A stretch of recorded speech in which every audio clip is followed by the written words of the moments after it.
Ada banyak cara untuk menghasilkan energi, misalnya dengan membakar batu bara, menggunakan kincir angin, atau memanfaatkan energi dari hasil reaksi inti atom.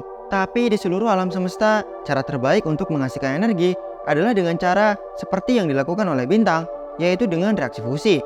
Bintang terdekat dengan bumi yaitu matahari telah menghasilkan energi selama lebih dari 4,6 miliar tahun. Energi yang dihasilkan matahari selama 1 detik bisa memenuhi kebutuhan energi bumi selama 1 juta tahun. Bagaimana jika kita bisa membawa matahari ke bumi? Bukan objek mataharinya, tetapi cara bagaimana matahari menghasilkan energi. Itulah yang ingin dilakukan oleh reaktor fusi, membawa cara bagaimana matahari menghasilkan energi ke bumi. Tapi hal itu sangat susah. Setelah 100 tahun reaksi fusi dipahami pun, kita masih belum berhasil melakukannya. Kenapa ya?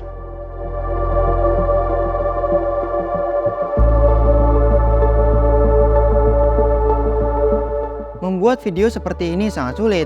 Kami membutuhkan banyak sumber daya, seperti pengetahuan, kopi, dan uang. Jika kamu menyukainya, kamu bisa mendukung semestamu dengan cara yang mudah, seperti like, share, komen, atau subscribe. Kamu juga bisa melakukan lebih dengan cara bergabung YouTube Membership atau membeli kaos keren semestamu. Energi listrik yang dihasilkan di Indonesia telah meningkat sebanyak 20 kali dalam kurun waktu 37 tahun saja. Dari 16,37 terawatt hours per tahun pada tahun 1985 sampai 333,54 terawatt hours pada tahun 2022. 89,79% energi yang dihasilkan di Indonesia sekarang berasal dari bahan bakar fosil seperti batu bara, minyak bumi, dan gas alam. Pada tahun 2050, kebutuhan listrik Indonesia akan meningkat menjadi 2.600 terawatt hours per tahun, lebih dari 7 kali lipat energi yang dihasilkan pada tahun 2022. Dari mana kemudian 2.300 terawatt hours lainnya yang harus disediakan di masa depan? Salah satu masalahnya adalah karena bahan bakar fosil yang terbatas. Jika konsumsi bahan bakar fosil di dunia tetap sama, batu bara akan bertahan hingga 139 tahun ke depan, minyak bumi 57 tahun ke depan, dan gas alam 49 tahun ke depan, kecuali ditemukan tambang-tambang baru. Jadi cepat atau lambat, siap atau tidak, kita akan membutuhkan pengganti dari bahan bakar fosil di masa depan. Masalah lainnya adalah membakar bahan bakar fosil sangat berbahaya, bisa menyebabkan perubahan iklim dan menghasilkan polusi yang dapat menyebabkan kematian dini, serangan jantung, kelainan pernapasan, stroke, asma, bahkan bisa menyebabkan Alzheimer. Penelitian lain menunjukkan bahwa 1 dari 5 kematian di dunia diakibatkan oleh pembakaran bahan bakar fosil. Tapi data ini bukan hanya berasal dari pembangkit listrik, melainkan dari seluruh aktivitas pembakaran bahan bakar fosil. Apa solusinya? Ada banyak pengganti bahan bakar fosil untuk pembangkit listrik, seperti kincir angin, panel surya, energi panas bumi, reaktor nuklir fisi, atau reaktor nuklir fusi. Tapi jika kita bisa memilih satu untuk bisa diwujudkan, dunia yang ditenagai oleh reaktor fusi adalah masa depan terbaik yang bisa kita impikan. Dari sekarang, kita sedang membangun reaktor fusi terbesar yang pernah dibuat. Reaktor ini dinamakan International Thermonuclear Experimental Reactor atau ITER. Tapi kenapa sih kita sangat menginginkan reaktor fusi? Inilah beberapa alasan kenapa kita menginginkan reaktor fusi. Energi yang dihasilkan oleh reaktor fusi jauh lebih banyak daripada yang dihasilkan oleh reaksi lain dengan massa yang sama. 4 juta kali lebih banyak daripada reaksi pembakaran dan 4 kali lebih banyak daripada reaksi fisi. Bahan bakar utama dalam reaksi fusi adalah deuterium dan tritium. Deuterium dapat diperoleh dari segala jenis air, sedangkan tritium memiliki 2 jenis sumber, dari daratan dan lautan. Tritium dari daratan bisa bertahan sampai 1000 tahun, dan jika kita bisa memperoleh tritium dari laut, ia bisa bertahan dalam miliaran tahun. Reaksi yang terlibat pada reaksi fusi tidak menghasilkan emisi karbon seperti karbon dioksida atau karbon monoksida. Reaksi fusi tidak menghasilkan sampah radioaktif seperti reaktor fisi. Hasil dari reaktor fusi adalah gas helium, yaitu gas ideal yang tidak berbahaya bagi lingkungan.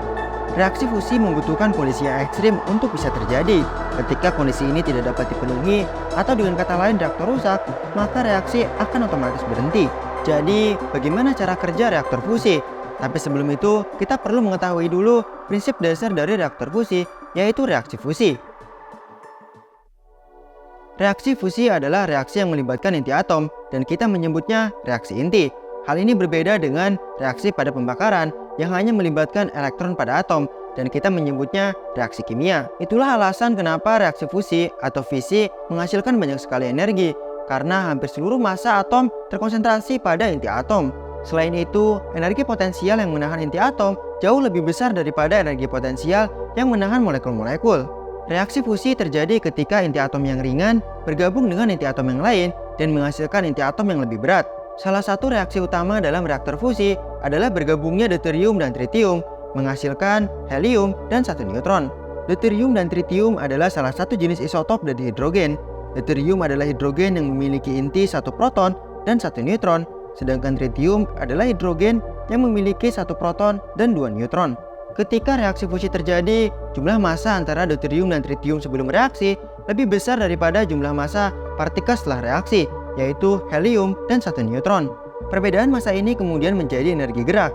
Kita bisa menghitung jumlah energi yang dihasilkan menggunakan rumus terkenal E sama dengan mc².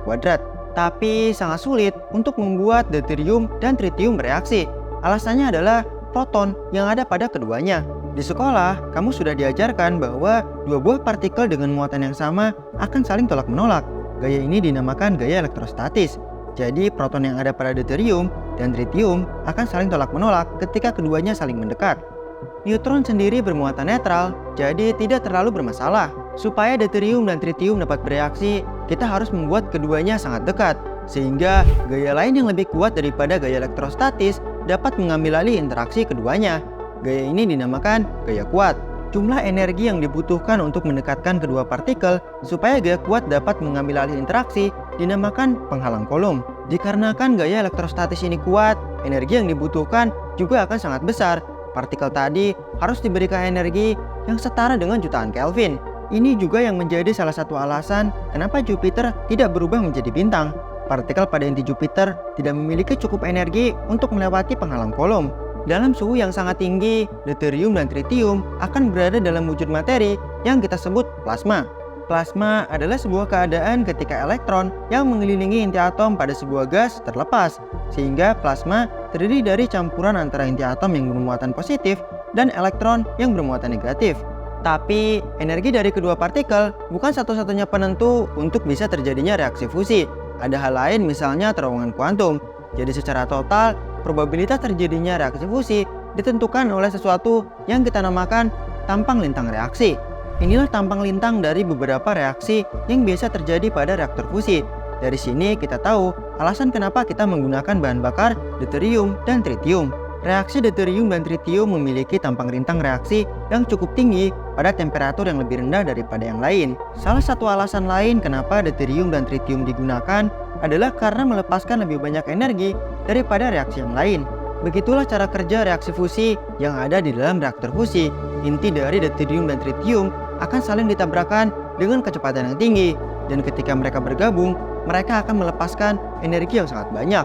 Pertanyaan selanjutnya adalah, bagaimana cara kita membuat plasma dan mengontrolnya supaya bisa melepaskan energi secara terus-menerus?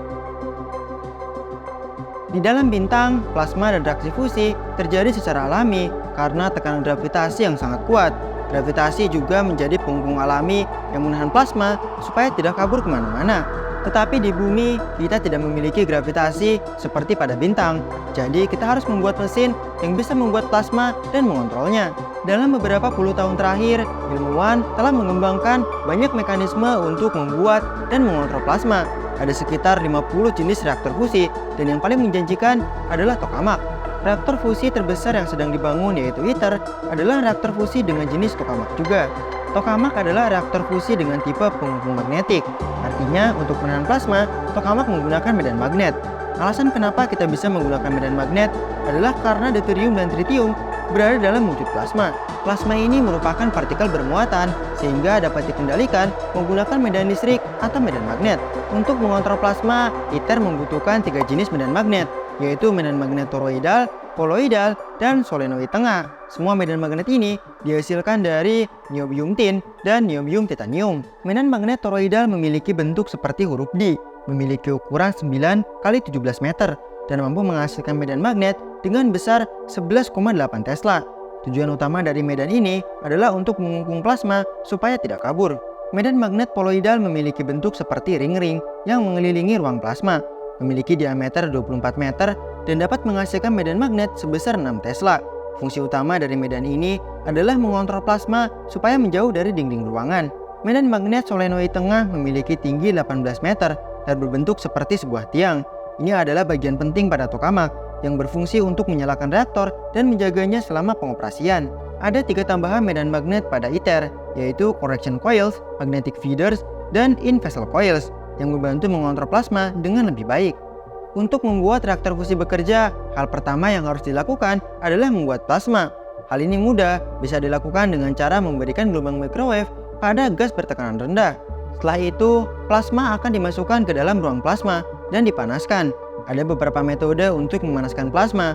ITER akan menggunakan 4 buah metode, yaitu neutral beam, ion cyclotron, elektron cyclotron, dan lower hybrid. Semuanya memiliki tujuan yang sama, yaitu memanaskan plasma supaya memiliki temperatur yang cukup tinggi agar reaksi fusi bisa terjadi. Untuk tokamak, temperatur ini mencapai 150 sampai 300 juta Kelvin, sekitar 10 kali lebih panas daripada inti matahari. Setelah suhu tercapai dan reaksi fusi dapat terjadi, reaktor dapat mempertahankan dirinya menggunakan energi hasil dari reaksi fusi. Apakah ini terlihat seperti mesin abadi yang bisa bekerja selamanya? Jawabannya adalah tidak, karena reaktor fusi mendapatkan energinya dari deuterium dan tritium. Setelah deuterium dan tritium bereaksi, maka dia tidak akan menghasilkan energi lagi. Oleh karena itu, selama reaktor bekerja, kita harus terus memasok deuterium dan tritium baru ke dalam reaktor. Sekarang, bagaimana reaktor menghasilkan listrik? Reaksi antara deuterium dan tritium akan menghasilkan satu neutron, dan inilah kuncinya. Neutron berenergi tinggi akan mengenai bagian dalam reaktor yang disebut selimut. Selimut ini akan memanas dan akan didinginkan menggunakan air. Air yang panas ini kemudian akan digunakan untuk memutar turbin seperti reaktor pada umumnya. Turbin inilah yang akan menghasilkan listrik. Pembangkit listrik 1000 MW dengan bahan bakar batubara akan membutuhkan 2,7 juta ton batubara per tahun. Jika reaktor fusi berhasil, dia hanya akan membutuhkan 250 kg bahan bakar per tahun untuk jumlah listrik yang sama. Tidak hanya itu, selimut yang ada di dalam reaktor juga mengandung litium. Litium yang terkena neutron dapat berubah menjadi tritium, salah satu bahan bakar dari reaktor ini. Jadi neutron memiliki peran yang sangat penting di sini. Pertama, untuk memberikan panas yang akan digunakan untuk menghasilkan listrik, dan yang kedua, untuk menghasilkan tritium sebagai bahan bakar. Sayangnya sampai sekarang, tidak ada reaktor fusi yang bisa menghasilkan listrik. Jangankan menghasilkan listrik, belum ada reaktor fusi yang bisa menghasilkan energi lebih banyak daripada yang diberikan. Alasannya dikarenakan plasmanya itu sendiri. Reaktor fusi menggunakan plasma berenergi tinggi dan mengontrolnya menggunakan medan magnet yang sangat kuat. Hal ini menjadi masalah besar karena plasma menjadi sulit untuk dikendalikan dan membutuhkan energi yang sangat besar. Plasma di dalam reaktor dapat dengan mudah padam. Selain itu, suhu plasma yang sangat tinggi bisa dengan mudah merusak bagian dalam reaktor. Bayangkan saja, bahan apa yang bisa menahan suhu hingga jutaan Kelvin. Sampai saat ini, bagian dalam reaktor bisa bertahan karena hanya sedikit plasma yang mengenainya, berkat medan magnet yang mengontrol plasma. Ada hal yang penting ketika membangun reaktor fusi, kita menyebutnya Fusion Energy Gain Power atau KI. Rekor KI terbesar terjadi pada tahun 1997 dengan reaktor yang dinamakan JET atau Joint European Torus dengan KI sebesar 0,67. Sebanyak 24 MW energi yang diberikan untuk memanaskan plasma menjadi 16 MW total energi fusi yang dihasilkan. Reaksi fusi yang terjadi hanya bertahan sekitar 5 detik. Masalah ini bisa diatasi jika kita memiliki tokamak yang lebih besar. Lebih besar berarti akan ada lebih banyak plasma, tekanan lebih tinggi, dan waktu operasi yang lebih banyak, sehingga akan dihasilkan energi yang lebih besar. Jadi, 7 negara di dunia bergabung untuk membangun reaktor fusi terbesar dengan biaya lebih dari 400 triliun rupiah. Negara ini adalah China, Amerika Serikat, Jepang, Korea, Uni Eropa, India, dan Rusia. Reaktor ini sangat besar. Volume plasma yang bisa ditampung oleh ITER adalah 830 meter kubik, sedangkan tokamak yang ada sekarang hanya bisa menampung plasma dengan volume 100 meter kubik. ITER akan menjadi reaktor fusi pertama yang memenuhi kondisi sebagai pembangkit listrik deuterium tritium. ITER direncanakan akan memiliki Ki-10. Dari 50 MW energi yang diberikan untuk memanaskan plasma, dia akan menghasilkan 500 MW energi fusi selama 400 hingga 600 detik. Tapi teknologi fusi ini masih jauh, bahkan ITER sendiri pun tidak akan digunakan untuk membangkit listrik. Seperti namanya, dia adalah tempat ilmuwan bereksperimen dengan plasma. Tujuan utama dibangunnya ITER adalah untuk mempelajari burning plasma, yaitu plasma yang bisa mempertahankan dirinya sendiri, dapat menyala untuk waktu yang cukup lama dengan panas yang dihasilkannya sendiri. Tujuan lain yang sangat penting adalah untuk mempelajari proses produksi tritium di dalam reaktor. Hal ini sangat penting karena tritium adalah salah satu bahan bakar utama dari reaktor fusi. Proyek ITER secara resmi dimulai pada tahun 1988. Saat ini masih dalam proses perakitan dan akan selesai pada tahun 2025. Operasi deuterium tritium sendiri baru akan dimulai pada tahun 2035. Kurang lebih membutuhkan waktu 47 tahun. Apakah ITER akan menyelesaikan permasalahan energi di dunia? Jawabannya adalah tidak. Tapi ini adalah langkah yang sangat penting untuk mempelajari perilaku dari plasma di dalam reaktor fusi. Jika ITER berhasil, di masa depan, reaktor fusi yang lebih besar dan dengan tujuan komersial akan dibangun dan mungkin akan menggantikan seluruh pembangkit listrik yang lain. Bumi akan menjadi tempat tinggal yang bersih dan sehat untuk ditinggali. Terima kasih sudah menonton sampai akhir. Sampai jumpa di lain waktu di semestamu.